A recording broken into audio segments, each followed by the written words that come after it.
ஒட்டுமொத்த விடுப்பு எடுத்து தங்களது கோரிக்கைகளை வலியுறுத்தி ரயில்வே தொழிலாளர்கள் போராட்டம் நடத்தினர்.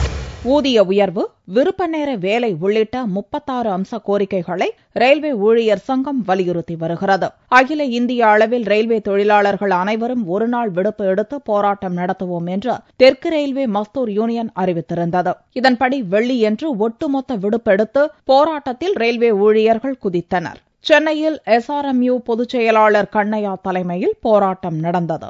ரயில்வே துறையில் 100% வெளிநாட்டு நேரடி முதலீடு என்றும் PPP அதாவது பப்ளிக் பிரைவேட் பார்ட்னர்ஷிப் என்ற முறையில் ரயில்வேயை தனியார் மயமாக்க முயற்சி செய்யும் மத்திய அரசின் முடிவுகளை எதிர்த்து சதர்ன் ரயில்வே மஸ்தூர் யூனியனும் ஆல் இந்தியா ரயில்வே ஃபெடரேஷனும் அகில இந்திய அளவில் இன்றைய தினம் 11 லட்சம் ரயில்வே சகோதர சகோதரிகள் முதல் கட்டமாக இந்த ஆர்ப்பாட்டத்தில் கலந்து கொண்டிருக்கிறார்கள். திருச்சி மாவட்டம் பொன்மலை ரயில்வே பணிமனை தொழிலாளர்களும் வெள்ளியன்று ஒட்டுமொத்த விடுப்பெடுத்து போராட்டம் நடத்தினர்.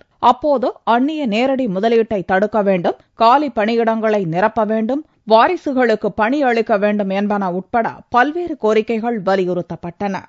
இன்றைய தினம் நாடு தழுவிய அளவிலே ஒரு நாள் விடுப்பு போராட்டம், அதாவது என்மாஸ் கேஷுவலி போட்டு 100% அந்நிய முதலீட்டை ரயில்வே துறைக்கு திணிப்பதை எதிர்த்தும், தனியார் மயத்தை எதிர்த்தும், 100% பஞ்சப்படியை அடிப்படை சம்பளத்துடன் இணைக்க கோரியும், 59 வயது வரை லார்ஜஸ் என்கிற விருப்ப ஓய்வு திட்டத்தின் கீழ் வாரிசுகளுக்கு தங்கு தடையின்றி பாரபட்சமின்றி வேலை கிடைத்திடவும், மகளிருக்கு பெண் தொழிலாளர்களுக்கு பிளெக்சி டைம் என்கிற முறையை அனுமதிக்கவும், இதுபோன்ற 36 அம்ச கோரிக்கைகளை வலியுறுத்தி இன்றைய தினம் நாடு தழுவிய அளவிலே ஒரு மிகப்பெரிய ஒரு நாள் விடுப்பு போராட்டத்தை எடுத்திருக்கிறோம். பொன்மலை ரயில்வே பணிமனை ஊழியர்கள் அனைவரும் விடுப்பெடுத்து நடத்திய இந்த ஒருநாள் போராட்டத்தால் பல லட்சம் ரூபாய் ரயில்வே துறைக்கு வருவாய் இழப்பு ஏற்பட்டுள்ளதாக மஸ்தூர் யூனியன் துணை பொதுச் செயலாளர் வீரசேகரன் தெரிவித்துள்ளார்.